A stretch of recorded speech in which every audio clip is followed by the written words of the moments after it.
The case studies in your portfolio might be the most powerful tools at your disposal to get an interview or even a job offer. If that's the case, why do so many people get them wrong? The first thing people get wrong is forgetting that their case study needs to tell a good story in order to keep their visitors engaged. The second thing people get wrong is using too high-fidelity deliverables without showing the thought process. Hi, my name is Leah Cunningham. In this tutorial, you'll learn 3 strategies for making a visually compelling project case study for your portfolio. To begin, let's look closer at a case study that's not effective at telling a story. This designer does a good job of describing the project and her role in it. And the visuals that follow are also professional and impactful. This is all good, but the problem is the visuals lack context. What are we looking at and why does it matter? Without this information, the visitor will lose interest quickly. The lesson here is your case study is not a collection of images. Instead, I suggest you use visual storytelling to help take your case studies to the next level. Visual storytelling is the art of conveying complex information through a combination of images including photographs, screen captures, and product shots, as well as data visualizations, videos, and text. If that seems too abstract, let's look at an example. Product designer Caroline Wynn uses a strong and concise narrative to tell the story of how she helped design an internal platform for Disney.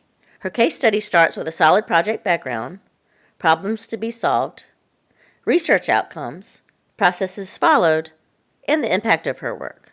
This is all accompanied by relevant and compelling visual elements that support her story.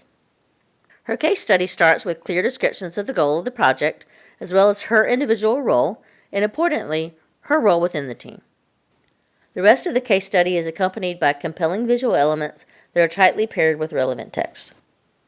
One takeaway from Caroline's case study is the inclusion of her low-fidelity wireframes and brainstorming sessions, early work that some might consider disposable. You should include examples from the early stages as well. So take photos of those hand sketches, whiteboard sessions, etc.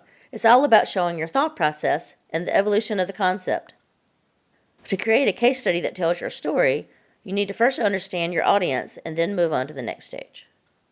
At the bare minimum, try to answer these 3 questions. Are you making assumptions? What are their specific needs and interests? What questions might they have? Don't assume you know the specific needs and interests of your audience. Corporate clients could have a very different set of expectations than a design agency, for example. We can't cover all of this advice here, so to help you do effective research, take a look at our tutorial, Knowing Your Audience, located in our resources section. Another big idea is making sure your visuals are relevant to the story you're telling. To do this, you need to be a ruthless editor of your own work.